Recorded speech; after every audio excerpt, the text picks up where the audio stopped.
Resuming debate, the honourable member for Yukon.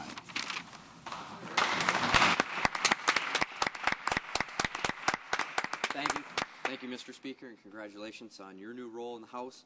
Mr. Speaker, I would like to extend my sincere gratitude to our Prime Minister for bestowing upon me the great honour to stand before you today and deliver this, my maiden speech in the House of Commons. I want to say congratulations to all members of Parliament on both sides of this House, and in my cooperative nature, Mr. Speaker, would like to say that I, for one, am agreeable and committed to working with members sitting on the opposite side of the House from me. Finally, Mr. Speaker, I would like to offer a profound thank you to the citizens of the Great Yukon Territory, the land of the midnight sun, for placing their support in me. And I wish to express the tremendous pride I feel as I stand here today representing one of 13 provinces and territories that collectively make up the greatest nation in the world. Mr. Speaker, this is an exciting time of year for young Canadians. I wish to congratulate Yukon College graduates. I encourage you to embrace the college's guiding, branding, start here, go anywhere. Congratulations to Yukon High School graduates, your accomplishments, and the exciting new chapter in your lives. I am proud to tell our Yukon students that because of the solid leadership of our Prime Minister and the continuation of Canada's Economic Action Plan, you will have jobs to go to. You will have options to pursue a career, and some of you will have savings to travel and explore this magnificent planet. Others will seek new skills and opportunities through post-secondary education. It is through the strength of our economy and governance and the continued implementation of Canada's Economic Action Plan that these options are there for you, where other youth in the free world are not so fortunate. You can look forward to the modernization of the Canada Student Loans Program and Grants Program. You can enjoy a more vibrant and accessible post-secondary education system through annual support to students and families. Our government is committed to promoting enrollment in key disciplines related to the digital economy, fields which are important for meeting a range of social and economic challenges in health, the environment, natural resources, and national security.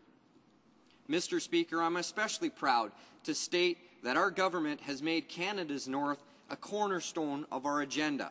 I firmly believe that the land and the people of the North are to some degree a greater image of all Canadians. We are proud of the culture and history that is guarded daily by First Nation, Aboriginal, and Northern Canadians.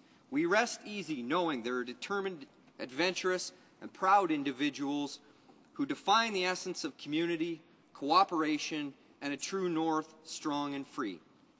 Mr. Speaker, from that perspective, I say to all members of the House that a budget and a plan that is good for the North is a budget and a plan that is good for all Canadians. Federal support for the territories totals just over $3 billion in 2011-2012, an increase of $847 million since 2005-2006. This long-term growing support helps ensure that the territories have the resources required to provide essential public services and contributes to shared national objectives, including health care, post-secondary, education, and other key components of Canada's social programs. Connecting our country by road from sea to sea to sea is one such example of how diverse yet how Canadians are and must be. The completion of the Dempster Highway from Inuvik to Tuktoyaktuk will support the northern communities through better access to public supplies and services, decreased cost of living, promotion of tourism, and reduced costs related to onshore oil and gas exploration. Mr. Speaker, it is the position of this government that increasing First Nation community and government participation in the Canadian economy is the most effective way to improve the socio-economic conditions of First Nation people. I look forward to working with Yukon First Nation, governments and communities as they pursue emerging economic development at local levels. Opportunities that ensure a balance between the development of environment and a connection between First Nation people and the land, water, fish, and wildlife of their traditional territories so that it remains strong for generations to come. the protection of the environment across Canada and indeed the Yukon and within First Nation traditional territories will be supported through promoting the development of clean energy technology, through an $8 million investment in Aboriginal and Northern communities, technologies and clean energy projects designed to ensure the reduction of greenhouse gases which have national and regional impacts. We are providing nearly $870 million over 2 years to address climate change and air quality, including the extension of the Eco-Energy Homes program that will help homeowners make their homes more efficient and reduce the burden of high energy costs. The Government of Canada has committed more than $3.2 million in funding to improve housing conditions for First Nations in Yukon. Of this, Trundak'witchin First Nation will receive close to $755,000 to retrofit 67 housing units and $630,000 toward the construction of 2 new units. Education is key to the success of individuals, their families, communities, and improving educational outcomes for First Nation will benefit Canada as a whole. We believe First Nation students should have an education that will see them graduate with the skills they need to enter the labour market successfully and participate fully in Canada's economic opportunities. The next phase of Canada's Economic Action Plan invests $9 million over 2 years to expand territorial colleges, adult-based education programs, particularly in remote communities, to enhance their ability to take advantage of economic opportunities in the North. An additional $1.7 million for labour market training will be added as direct, targeted support for the territories. Families and children enrolled in artistic, cultural, recreation, and development activities will benefit from the introduction of a children's tax credit, an opportunity for children across the Yukon, such as those at Robert Service School in Dawson City, with the School of Visual Arts only a few blocks away. This tax credit builds on actions to help parents and children, such as the Children's Fitness Tax Credit, so energetic youth like the ones I know so well at Hidden Valley School can enjoy the positive benefits of a healthy and active childhood.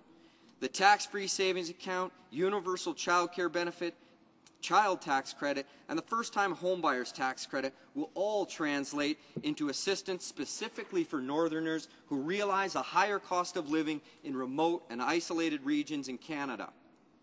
Eligible seniors across Canada and indeed the North will receive an additional annual benefit of up to $600 for single seniors and up to $840 for couples.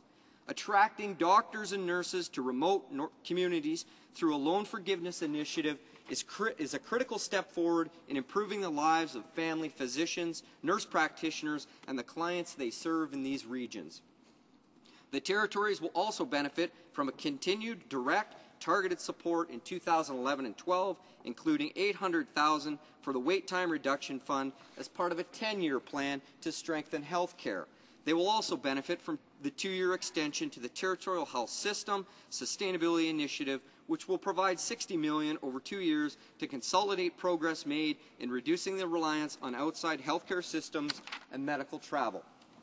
Mr. Speaker, I am excited that Budget 2011 will allow communities in the territories to benefit from a legislative permanent annual investment in the municipal infrastructure through the Gas Tax Fund.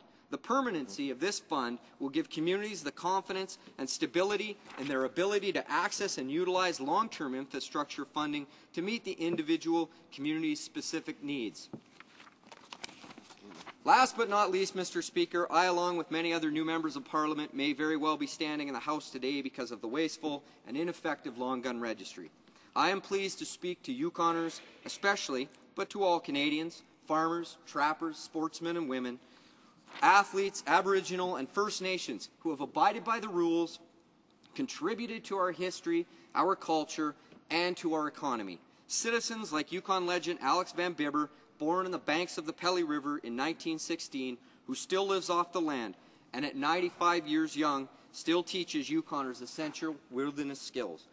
Fellow Yukon citizens, fellow Canadians, we will introduce legislative amendments to eliminate the requirement to register non-restricted long guns. In doing so, this government will not allow billions to be wasted or responsible, law-abiding Canadians to be affected, but will rather find ways, more effective ways, to keep our communities and neighborhoods safe, our youth active, healthy, and educated, our citizens assisted and employed, our homeless sheltered, our crime prevention strategies focused, criminals accountable, and victims of crime supported. And in the words of Yukon's outdoor writer and columnist Murray Martin, I say amen to that, brother.